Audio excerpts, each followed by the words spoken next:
presented by Maitri Express Music। ढोढ़ी में गिरा के coca cola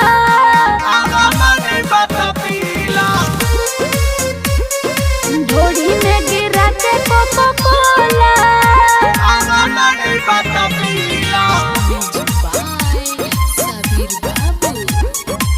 recording by SR studio Ludhiana.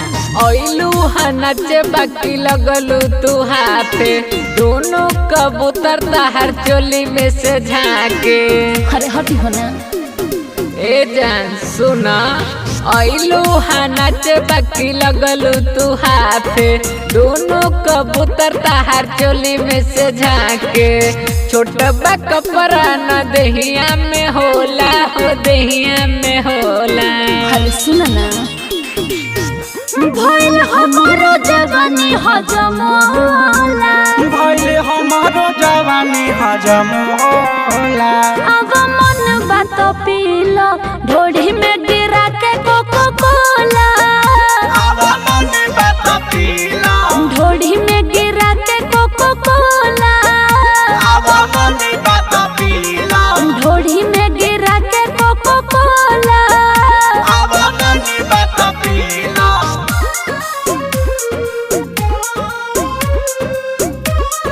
ढोढ़ी में गिरा के कोको कोला अब मन बात पीला।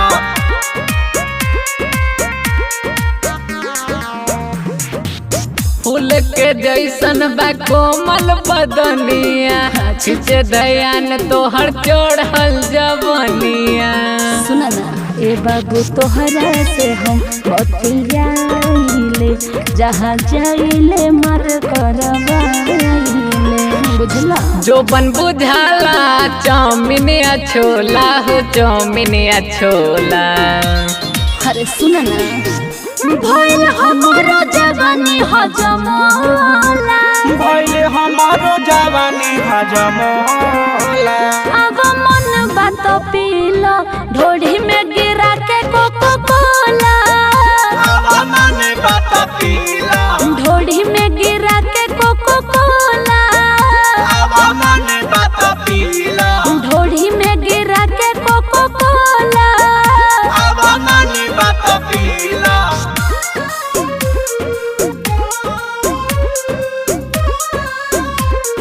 ढोढ़ी में गिरा के कोको कोला अब मन बात पीला। सूरज पप्पुआ राइटर नरेंद्र खोलिए तोहरा जवानी के कैलेंडर। उसे का बात बड़े बड़े बतिया देला बाकी नंबरी न हाथ में धरा देला। सटप ओइलू राजेश के टोला राजेश माही के टोला। अरे सुन ना भइल हमारो जवानी हजमोला भइल हमारो जवानी हजमोला। अब मन बात पीलो ढोढ़ी में गिरा के कोको कोला अब मन बात पीला ढोढ़ी में गिरा के कोको कोला अब मन बात पीला ढोढ़ी में गिरा के कोको कोला। अब मन बात पीला। अरे खाली फेंकबे करबो कि कुछ करबो करबो।